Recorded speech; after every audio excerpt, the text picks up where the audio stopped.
Okay, a lot of questions we got on Twitter and Facebook. Dr. Redlener, Facebook question, this one from Steve Stone. He asked, I thought these vaccinations were mandatory. I know that when I've sent my kids to school, I was required to present proof of vaccination. What changed and why? Well, they are in most places mandatory, but the reality is you can get an exclusion. And the severity with which people reinforce or don't reinforce the ability to get exclusion, or states reinforce that, varies. So in one state it may be easy to get an exclusion, other states not so easy.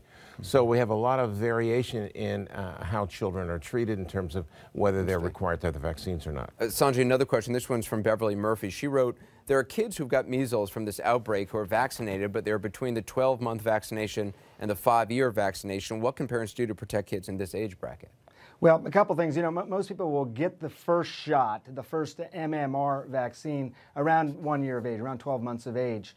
Then typically the second shot's given right before the kid starts school, so 4 to 5 years of age. There's no magic to that. I mean, you could give the second shot within a month or two after the first shot. The first shot alone gives about 95% protection in most children.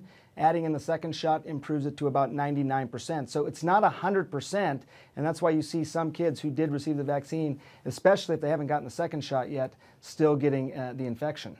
Dr. Redlener, another question. This is from Roman Vanassi, asked about quarantines. He said, how about quarantine for those who do not vaccinate? What about that? Could this outbreak get that bad where people who have been exposed and aren't vaccinated would have to be quarantined? Well, no, I don't think, Aaron, it's going to get to the stage of needing quarantine for anybody really around measles.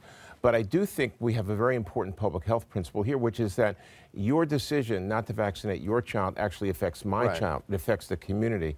So we are going to try to really have to sell this message hard, that the data shows, as Sanjay said and everyone is saying, that there is no relationship between the vaccine and autism, and we really, for the good of your child and all the rest of the children in your community, we really do need to enforce that vaccine rule. You know, Sanjay, in Elizabeth Cohen's story, actually it was Tom Foreman, was riding on a simulated plane and showed how somebody sneezing in the back of the plane who has measles, it could spread to the front of the plane. I gotta say, looking at that graphic completely freaked me out because I'm on planes all the time. Is it really that contagious? I mean, someone sneezing in the back of a plane can give somebody measles at the front of the plane? It's very contagious. It could be that contagious. You know, they say that if you're not vaccinated, 90% of people who come in contact with someone who has measles are going to get the infection. Compare that and contrast that with Ebola. We talked a lot about that over the last few months. That was not very contagious. And you know, it was much harder to spread that. You had to have direct bodily contact. Measles is different. It can live in the air, it can live on surfaces. People can catch it much more easily. By the way, worth pointing out, Anderson, as we reported on Ebola, people hoped, prayed, and wished that there was an Ebola vaccine.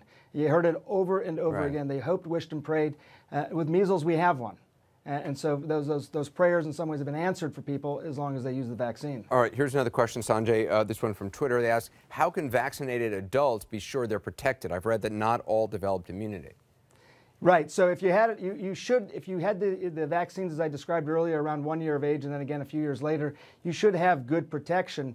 If you're not sure, you can get a blood test which actually can test the antibodies, which are the cells that fight a potential infection. You can find out if your antibody response is high enough. But for most people who have normal immune systems that did receive the vaccines, they should be protected. If you're not sure, you can get that blood test. But can an adult get the vaccine?